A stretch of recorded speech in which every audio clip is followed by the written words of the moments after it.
let me tell you a true crime story. This case is called The Push, and it is about Cody Johnson. Cody Lee Johnson was born on April 8th, 1988 in California to his parents, David and Sherry. In 2002, he moved from California to Montana with his mom. In the summer of 2013, Cody was 25 years old and worked at Nomad Global Communications Solutions. He enjoyed the work he did there and the people that he worked with. June 22nd, 2013, he moved into a home he'd just bought in Kalispell, Montana. Cody's family and friends say he was hardworking, outgoing, and always willing to help people. He loved life, and he loved his new wife, Jordan Graham. Cody Johnson knew soon after meeting Jordan Graham that he wanted to marry her one day. Cody was 24 and Jordan was 21 when they first met at Taco Bell after church one Sunday night. But some that knew the couple worried that they were mismatched. As I mentioned, Cody was outgoing and he was friendly too. He enjoyed playing softball, going four-wheeling, spending time with his friends, and drinking beer. He loved cars, fixing them up, and driving them fast. Jordan, on the other hand, she was a bit quirky and quiet. She attended church regularly and worked at a daycare center. She was religious and didn't believe in sex before marriage. She hadn't been allowed to date until the age of 18, but despite the differences in their personalities, they both shared a strong desire to have children and start a family. People familiar with Cody and Jordan's relationship said that the relationship seemed to be one-sided. Friends of both Jordan and Cody said things like, Cody did everything for Jordan, everything he could to make her happy, but they didn't see much effort from Jordan to reciprocate any of the love and attention that Cody bestowed upon her. Cody put a lot into the relationship and Jordan didn't. Cody always wanted to hang out with Jordan, but she was always making excuses not to hang out with him. And of course, this is all according to their friends, people that knew them as a couple. Cody was in love with Jordan, but she was distant towards him. One friend said it was like Jordan didn't want to be alone with Cody. They'd go out on dates, but Jordan would often bring someone along with her. It was like they didn't have many one-on-one dates. A friend of Jordan says she never saw the two flirt with each other, hold hands, or kiss at get-togethers. A friend of Cody's said he told Cody not to marry Jordan. He said that he had reservations about the relationship between Cody and Jordan. He said it didn't seem healthy because Cody was giving his all and he wasn't getting much back in return. So as you can imagine, many of the couple's friends were surprised when Cody proposed and Jordan accepted after just a little over a year of dating. Kimberly Martinez was Jordan's matron of honor at her wedding. She said Jordan was excited for the planning part of the wedding, but not so much about the actual wedding. In fact, sometimes Jordan would get irritated when the subject of the wedding came up. According to Kimberly, she ended up doing a lot of the wedding preparation by herself, and even with Cody, but not with her friend Jordan. Kimberly said she ended up spending more time with Cody picking out a venue than she did with her friend, the bride-to-be. And Jordan didn't spend much time planning the wedding with her future husband, Cody, either. So, to me, those are red flags. I was just with a bride-to-be not too long ago, and she was very excited, and that's the way you should be. So, that's kind of scary. Kimberly Martinez said that before the wedding, there were a couple of times that Jordan asked her if she was making the right decision about marrying Cody. Kimberly told her that she couldn't answer that question for her, and if she was having second thoughts about it, she needed to talk to Cody about it. On Saturday, June 29th, 2013, Jordan and Cody tied the knot. They got married at Woodland Park in Kalispell in front of 90 guests. According to some friends of the couple and some of the wedding guests, it was not as joyous an occasion as the wedding photos might suggest. At their reception, Jordan and Cody danced together to a custom song that Jordan had written especially for Cody for their wedding. Jordan paid songwriter Elizabeth Shea to write a song for them. Some of the words in the song, called You're Mine, go like this: everyone wants a safe place to fall, and you're mine. Remember that sentence later on in the story. Everyone wants a safe place to fall, and you're mine. The couple was only married for 8 days when they got into a fight on July 7th. After the wedding, Jordan and Cody had a one-night honeymoon in Big Fork, Montana. To surprise Jordan and to do something extra special for her, Cody had one of the bridesmaids buy flowers for their room. The very next day after her wedding, Jordan began texting her friend Kimberly. She sounded very regretful about having married Cody. She said that the wedding night had been miserable and they didn't really enjoy it. The message from June 30th at 10:31 p.m. said, quote, "Totally just had a meltdown. I'm completely second guessing everything. I don't know if all of this was the right thing to do. So much happened last night. I just don't know," end quote. The next night, July 1st, Jordan sent more texts to Kimberly. She said, "I cannot freaking pull myself together. I haven't stopped crying since I was married. I wish someone would have stood up and asked me what I wanted, but I can't go back and change anything. I should be happy, and I'm just not. I don't feel like myself." Jordan's texts to her friend Kimberly continued for the next week. In some of them, she expressed her less enthusiastic attitude about the prospect of having sex with her new husband. Jordan wrote in one text, "I just know he's going to want to do stuff and I'm not really wanting to." In another text message, she said, using the "my period started" spiel tonight, "I freaking hope it works, because if I'm forced to do something, I'm going to freak out." Kimberly said that according to Jordan, Jordan and Cody didn't consummate their marriage. Jordan told Kimberly that she didn't want to and that she was too nervous about it. Here's another despondent sounding text that she sent to Kimberly. Quote, "It's just so freaking hard. I want my happy self back, but I'm a loser who can't open my mouth and say how I feel," end quote. Kimberly encouraged Jordan to talk to Cody about everything, but Jordan said that she was scared to because she didn't want to hurt him because he seemed so happy. Cody's friend Jeremiah also didn't think that Jordan and Cody had sex on their wedding night or that they ever consummated their marriage at all. Cody didn't go to church much before meeting Jordan, but she'd gotten him to start going with her regularly after they started dating. So, as was typical for a Sunday on July 7th, 2013, the newlyweds of only 8 days attended church together at Faith Baptist Church. After the morning church service, Jordan's stepdad, Steve, asked Cody if he and Jordan had plans to go kayaking that day, but Cody said no, that Jordan had a quote-unquote surprise for him. So later, when Jordan's stepdad, Steve, saw Cody before the evening church service started, he asked him what the surprise had been, and Cody told him that it hadn't happened yet. Around 7:15 p.m., after the 6 p.m. church service let out, Jordan and Cody went to Dairy Queen for dinner, as did other church members. They sat in a booth and talked with some fellow churchgoers, but Cody, as usual, was more talkative than Jordan. Jordan was being Jordan, quiet and reserved. People who knew Jordan described her as shy and standoffish, and they said that she often answered questions with one-word answers. Meanwhile, Jordan was still texting Kimberly about her misgivings regarding her new marriage to Cody, but she did tell Kimberly that she was, quote-unquote, going to talk to him tonight. Kimberly said that she would pray for them, and Jordan responded, "But dead serious, if you don't hear from me, something happened." A little after 8 p.m. that evening, Jordan and Cody left Dairy Queen and headed for home. About 2 hours later, 25-year-old Cody Johnson would be dead at the bottom of a 300-foot cliff in a nearby national park. Sometime before 11 p.m. that night, Kimberly received text from Jordan that said, "Now I'm freaking out, and I don't even know what to do right now." Around 11 p.m., Jordan received a text from a 17-year-old girl from church named Blake. Blake wanted to let Jordan know that a couponing event at church had been rescheduled. Then the two exchanged some lighthearted text about dancing at an upcoming luau. Jordan called her younger brother Michael around 11:15 p.m. and told him that she and Cody had gotten into a fight. She said she wanted him to come over so that she wasn't alone. He came over and they sat together in the living room. She told her brother that she and Cody had argued, and then he left to go on a joyride with friends from Washington State. Meanwhile, Jordan was still texting back and forth with Kimberly, and she told the same story to Kimberly.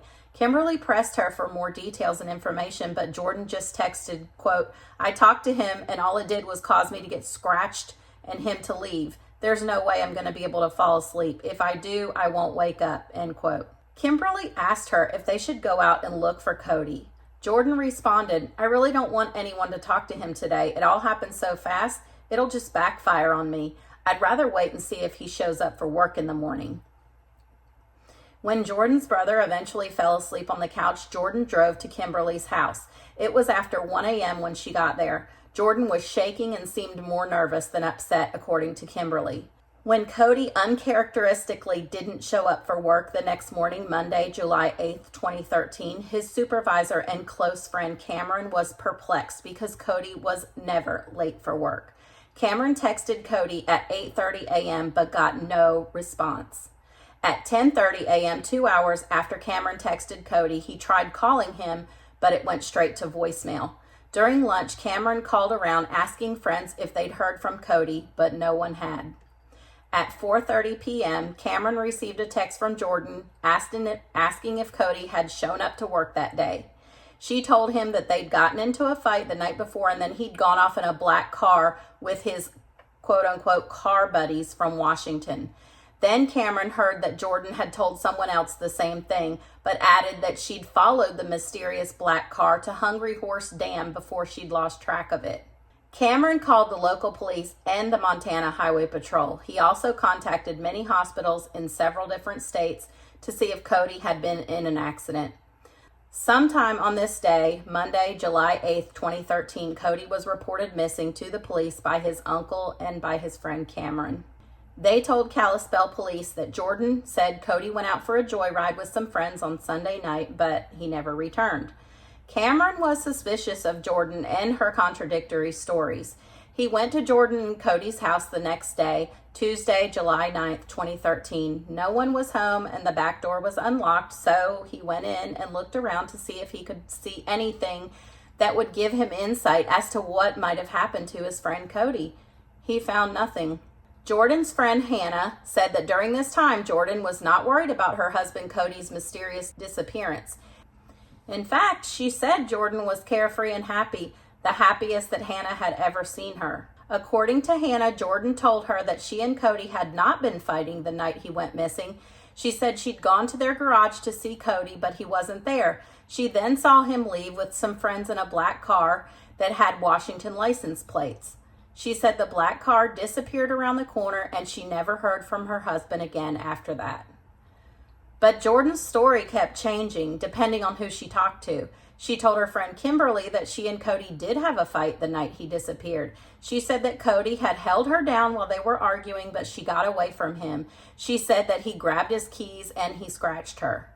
But like she'd told Hannah, she told police that she and Cody had not been fighting. The hours ticked by and there was still no sign of Cody Johnson. Like Cameron, Kimberly began to get suspicious of Jordan too because of her nonchalant attitude and her odd behavior that wasn't in line with the circumstances. Jordan wasn't distressed over her missing husband, she wasn't sad or worried, and the inconsistencies in her stories were unsettling. After Cody had been missing for almost 48 hours, Jordan's friends and family gathered at her house to discuss where Cody could be. Jordan was being asked questions by the people there, and she seemed very uncomfortable. Kimberly said that at one point, Jordan became upset and took off her wedding ring and flung it across the room. Jordan and some of her friends drove around Flathead County and went to the Hungry Horse Dam searching for Cody or any sign of him. A friend that was with Jordan on that trip said that she didn't seem very upset or interested in looking for Cody. She was texting and giggling. While Jordan and her friends were making their way back to Kalispell, Jordan's phone rang and it was Sergeant Chad Zimmerman of the Kalispell Police Department. He asked Jordan to come into the station for an interview. Jordan agreed to go and arrived at the Kalispell Police Station a little after 7 p.m. She spoke with Sergeant Zimmerman in a recorded interview for about 30 minutes. Sergeant Zimmerman told Jordan that there were inconsistencies in what she was saying and he felt that she was not being honest with him. Then there was a strange development in Cody's disappearance. Jordan showed her friend Hannah an email she received from a man that she didn't know. The email came from the email address TonyCarman607@gmail.com and read, "Hello, Jordan. My name is Tony. There is no bother in looking for Cody anymore. He is gone. I saw your post on Twitter and thought I would email you. He had come with some buddies and met up with me on Sunday night in Columbia Falls. He was saying he needed to be with his buddies for a bit and take them for a joyride before they had to go. So he said bye to me and they took off in a black car for a ride. 3 of the other guys came back saying they had gone for a ride in the woods somewhere and Cody got out of the car and went for a little hike and they are positive he fell and he is dead, Jordan. I don't know who the guys were, but they took off. So call off the missing person report. Cody is for sure gone. Tony. After reading the email, Hannah began to shake while Jordan remained calm and unflustered. She wasn't crying or upset. Hannah said, I told her to go to the cops and she did go, but I was rushing it. Go, move. What are you doing? Don't just stand here looking at me. Jordan and her mom, Lindy, went to the Kalispell Police Department to show them the email. They spoke to Detective Corey Clark and Detective Melissa Smith. Jordan was informed of her Miranda rights and waived her right to remain silent and spoke to detectives. Detectives asked to see her cell phone and text messages from Cody, but she said that she and her husband always erase their messages at the end of every day.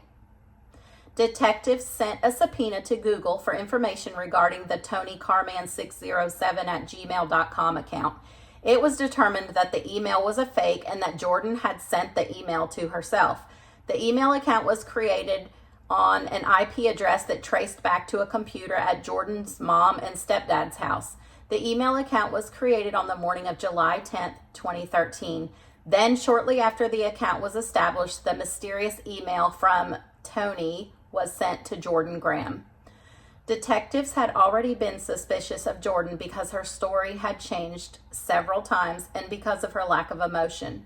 However, after she gave authorities the email from Tony, they became even more suspicious of her. They were also surprised that Jordan actually believed that the fake email would stop them from investigating Cody's disappearance. On July 10th, 2013, Jordan took friends and family with her to Glacier National Park to look for Cody. Hannah said on the way there, Jordan exhibited more bizarre, uncaring behavior. She was waving her hand out the window in the wind, dancing and laughing, acting like nothing had happened. When they arrived at the park, the search party made up of Jordan's family and friends put up missing posters and looked for places that Cody could have fallen from or gotten hurt. Hannah said she did most of the work while Jordan did nothing. In the evening, they stopped at an overlook called The Loop. There at The Loop is a sheer 300-foot drop off of a cliff. And just for reference, 300 feet is approximately equivalent to a 30-story building. So that's how far this drop off of the cliff was, 300 feet. Jordan wandered around the parking lot near the loop, then went to the safety retaining wall that overlooks the gorge. She announced that she wanted to go down past the wall, but her brother stopped her. He said it was too dark and too dangerous. The next day, which was July 11th, 2013, they went back to the park to continue the search for Cody. Hannah saw many roads and trails that she suggested they search for Cody on, but Jordan would have none of it. Jordan said she was sure she knew where Cody was, so they drove to the area known as the Loop again. This is the area with the 300-foot cliff. She went to the overlook that's protected by a safety wall, and Jordan said, I think he's down there. Then Jordan suddenly jumped over the safety wall and went to a rock landing so that she could see to the bottom of the ravine. Hannah said that Jordan knew just how to get down there and did it just like a pro. And then Jordan proclaimed that she saw Cody. Around 8:30 p.m., a park ranger was notified that someone had found a dead body below the loop. The park ranger responded to the Lake McDonald camp store and met with the person who'd found the body. That person was Jordan Graham. The ranger thought it was quite a coincidence that the wife of the missing man was the one to find his body, especially considering that it was in a place where it was out of sight to anyone that was standing at the overlook at the loop. When the ranger mentioned the seemingly huge coincidence to Jordan, she replied that it was a place he wanted to see before he died. Jordan later told Detective Clark that the Holy Spirit had led her to know where Cody was, and that's how she'd located him. Cody's body was below the loop near a big switchback on Going to the Sun Road in Glacier National Park. It was a long, difficult journey to the bottom of the ravine to recover Cody's broken and badly damaged body. It was located at the base of the waterfall, floating face down in a shallow creek. A massive cliff loomed above his body. Authorities said that it appeared that he'd landed head first. He had significant injuries to his arms and head. Cody's tungsten wedding ring was not on his finger. One of his shoes and a black rag were a little downstream from his body. His other shoe was later found on a rock outcropping that Cody had hit on the way down. A wallet was found too, and the items contained within it allowed for the official identification of the body. It was Cody Lee Johnson. Pictures were taken and the scene was carefully recorded. Then Cody's body was taken out of the gorge by a special short-haul rescue team from Parks Canada. This team used a special lift helicopter that had also been retained from Parks Canada. The date was July 12th. 25-year-old Cody Lee Johnson had moved into his new home just 20 days before and had married a woman that he was madly in love with just 13 days before. Now his battered body was being transported to a local funeral home. State medical examiner Gary Dale performed an autopsy on Cody. His right eye socket had been crushed in the impact and he'd sustained a 7-inch skull fracture. He'd also sustained multiple rib fractures and his legs were badly bruised. It was determined that Cody's cause of death was blunt force trauma. The injuries to his body were similar to those suffered by someone who'd been in a severe car crash. Family and friends of both Cody and Jordan were shocked and devastated, not only by the fact that Cody was gone and how they'd lost him, but by the cold, callous, emotionless Jordan. The young widow didn't shed a tear and instead appeared to be relieved. Hannah said that Jordan mentioned, quote, "Now that we have the body, we can have the funeral and the cops can be out of it," end quote. Just not long before, Cody's family and friends had attended his wedding. Now they were attending his funeral. At the funeral, Jordan displayed more shocking behavior. According to witnesses, she was texting while her parents were in tears. As Cody's friends and loved ones spoke about him, Jordan was on her phone. At a potluck meal after the service, people said Jordan laughed and socialized. Jordan's conduct at the funeral made her friend Kimberly furious. It was then that she became positively sure that Jordan had been the one that killed Cody. And Kimberly wasn't the only one. There were many that began to believe that Jordan had killed Cody. Up until this point, Jordan consistently denied ever being at the national park with Cody on the night he died. However, she was easily caught in that lie because there was a surveillance camera at the entrance of the park. On July 16th, an FBI investigator confronted Jordan with a still image taken from footage from that surveillance camera.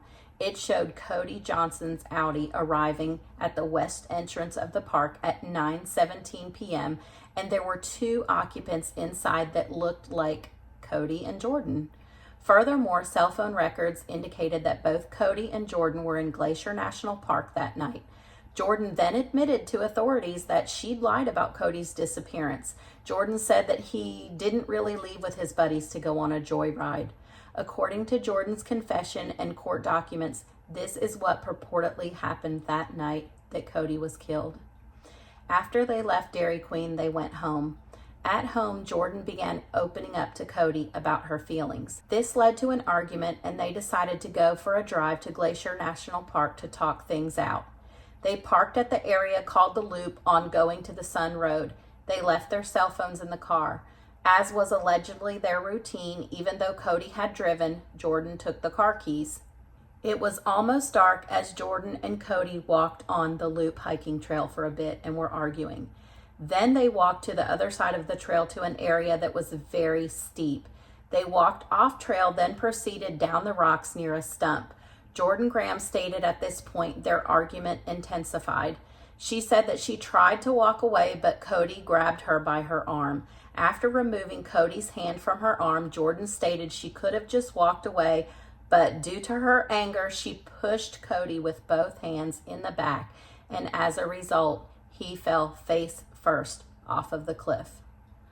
2 months later, FBI agents arrested Jordan Graham on September 9th, and she was taken to the Kalispell Police Department.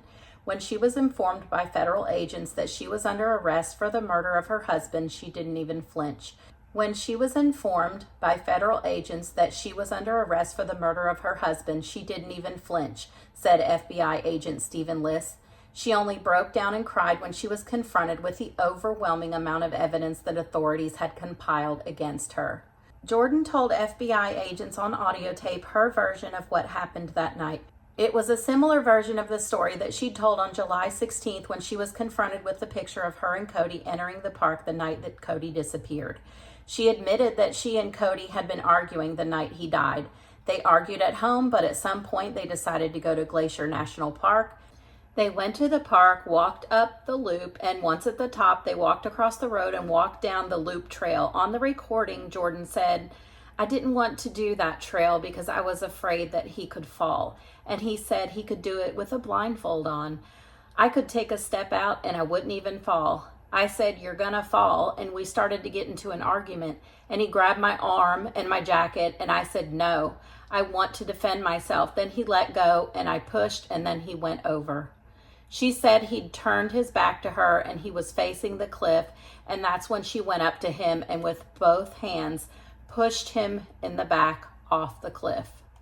She said that the act had not been premeditated, but did say that it was not an accident.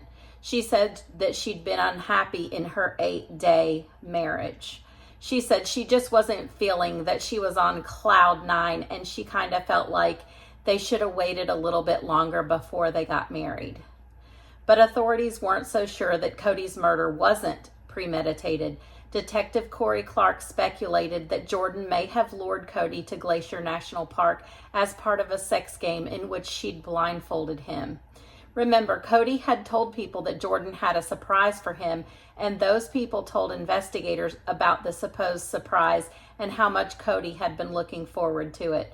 Some witnesses described Cody as having been in a euphoric mood, beaming and super happy the day he died. However, the theory that Cody had been blindfolded could never be proven.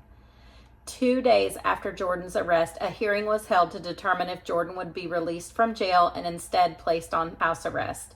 U.S. attorneys said that Jordan should not be released and should be held in jail because of the seriousness of the crime, public safety concerns, potential harm to herself, and the spread of misinformation.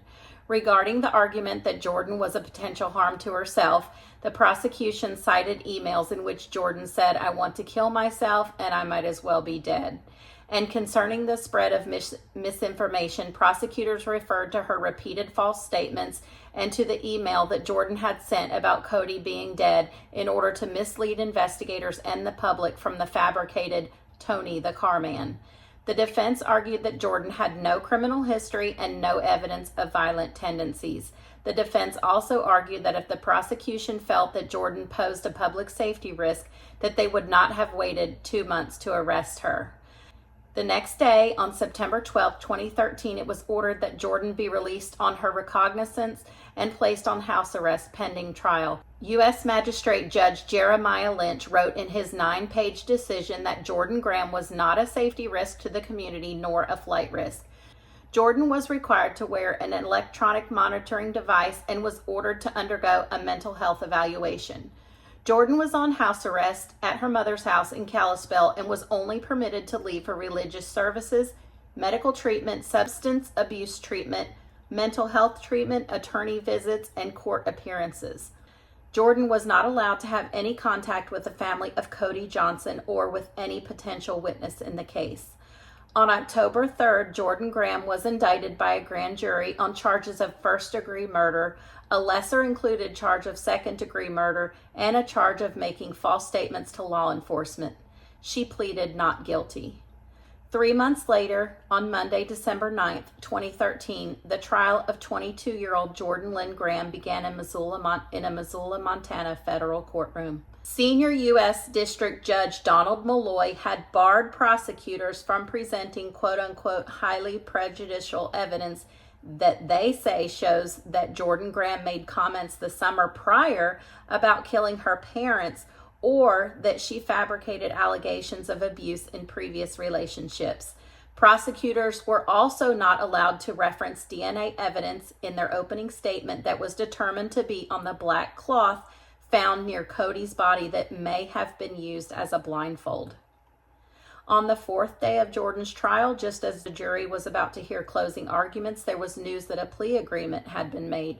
Jordan Graham pleaded guilty to second-degree murder. District Judge Donald Malloy accepted her guilty plea, but said that he was unwilling to accept some kind of fabrication from her.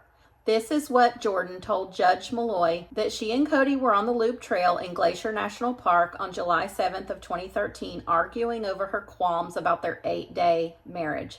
Jordan said she wasn't feeling like she thought she should after you get married. She said they walked down a rocky embankment off the trail. She said during their argument, Cody grabbed her arm and that's why she got angry. She wasn't sure if he was going to pull her. After she told him to let go, she brushed him away, then pushed him because she was afraid he would restrain her or hold her down. She said both had been facing the cliff at the time of the shove and he went over the edge of the steep cliff. She then fled instead of going for help. She said she ran back to the car and left. She said she was so scared she didn't know what to do. She said that before she pushed her husband, she already had the car keys, so she quickly left the scene without checking to see if Cody had survived the fall or not. She said they'd both left their cell phones in the car. Shortly after, Jordan said she exchanged text messages with a friend from church about dance moves at an upcoming luau. About that text, she said, quote, "That was my personal way of maybe just trying to make myself calm down," end quote. Under the plea agreement, prosecutors would drop charges of first-degree murder and making a false statement to law enforcement officers. Jordan faced a maximum sentence of life in prison, as well as up to $250,000 in fines and the possibility of 5 years of supervised release. Judge Malloy said he would take the severity of the crime as well as Jordan's clean record into consideration at sentencing. Based on federal sentencing guidelines, the judge warned Jordan that she could easily be sentenced to 19 to 25 years in prison. The prosecution asked that she be given 50 years to life, and Jordan's defense asked for only 10 years. Then, on March 26, 2014, Jordan Graham, through her attorneys, filed a motion to withdraw her guilty plea because prosecutors sought life in prison as punishment. The next day, Judge Malloy denied that request. On March 27, 2014, in a federal court session held in Missoula, Montana, Senior U.S. District Judge Donald Malloy handed down Jordan Graham's sentence for the murder of her husband, Cody Lee Johnson. In Judge Malloy's pre-sentencing remarks, he had this to say about Jordan Graham, quote, "I just don't find Graham credible," end quote. He said she'd lied from the beginning. He said that Jordan Graham is a dishonest person who showed little remorse for killing her husband. According to an article in Missoulian.com, Judge Malloy said he concluded that Jordan Graham is quote-unquote very strange. Judge Malloy then sentenced her to 365 months, which is 30 years in federal prison without the possibility of parole. Judge Malloy also stated that during her incarceration, she is prohibited from profiting directly or indirectly from disclosing information about the murder. Following her sentence, she will have 5 years of supervised release. Judge Malloy ordered that Jordan Graham pay nearly $17,000 in restitution to cover the cost of the recovery of Cody's body. She must also undergo mental health treatment. It was probably a good idea that Judge Malloy ordered Jordan Graham undergo mental health treatment to determine if she was just a heartless, strange duck or if she had some mental illness. Even her defense attorneys had this to say about Jordan's personality in court documents. Quote, "Witnesses will talk about taking Jordan with them on out-of-town trips and how their friends wondered aloud what was wrong with her. She wouldn't talk, end quote. And they also said, quote, Jordan Graham is naive, immature, socially inept, shy, quiet, and unable to relate well to adults, end quote. Jordan, it seemed, was more comfortable around the young children she took care of at her job at the daycare than she was around adults. In a press release dated the same day Jordan Graham was sentenced, United States Attorney Michael Cotter wrote, quote, the investigation was a cooperative effort between the Federal Bureau of Investigation, National Park Service, Kalispell Police Department, Flathead County Sheriff's Office, and Parks Canada. These agencies worked as one and are to be commended for their tireless efforts to bring justice to this case, to Cody Johnson, and to his family and friends, end quote. In 2015, Jordan Graham appealed her conviction and her sentence to the 9th U.S. Circuit Court of Appeals, and it was rejected. So then she took it to the Supreme Court and asked the justices to review her case. Her appeal was rejected by the Supreme Court in 2016. Because the murder of Cody Lee Johnson was committed in a national park, it is a federal crime, and Jordan Graham will remain in federal prison without the possibility of parole. According to the Federal Bureau of Prisons website, Jordan Lynn Graham is register number 12764-046. At the Bureau of Prisons, they call it a register number instead of an inmate number. The first 5 numbers are unique to the prisoner, and the last 3 numbers after the dash indicate the court district where the inmate was arrested and processed into the federal correctional system. Jordan Graham is serving her sentence at Aliceville Federal Correctional Institution in Aliceville, Alabama, which is in west central Alabama near the Mississippi state line. The prison is all female, and the Federal Bureau of Prisons website states it is, quote, a low security federal correctional institution with an adjacent minimum security satellite camp, end quote. Jordan Graham is in her early 30s, and her release date is November 10th of 2039, at which time she will be 48 years old. Sherry, Cody's mom, said that the question still on her mind is why? Why did she do it? And if Jordan didn't love Cody, why did she say yes to his proposal?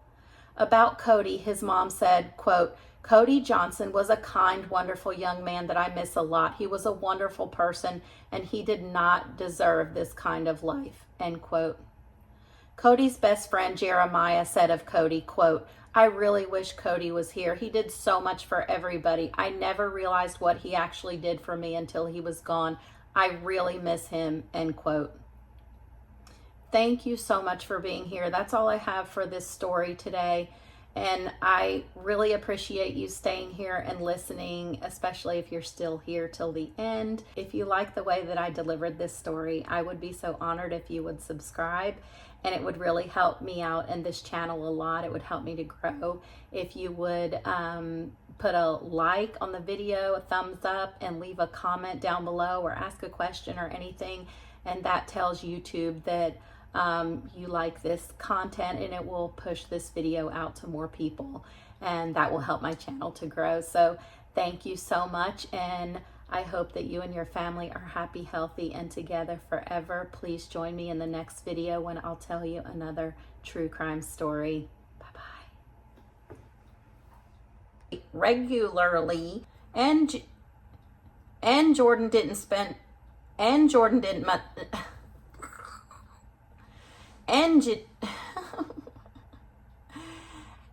about marrying Cody. If he and Jordan had planned. But she did tell Kimberly,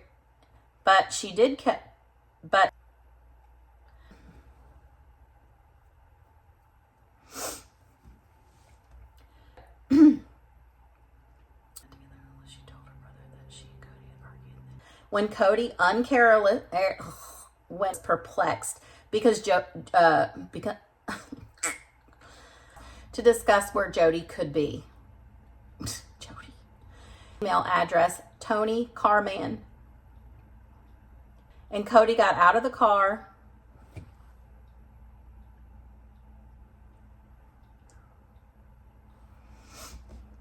And then Jordan proclaimed, when the ranger mentioned that, when the when they were hiking the trail for a bit, and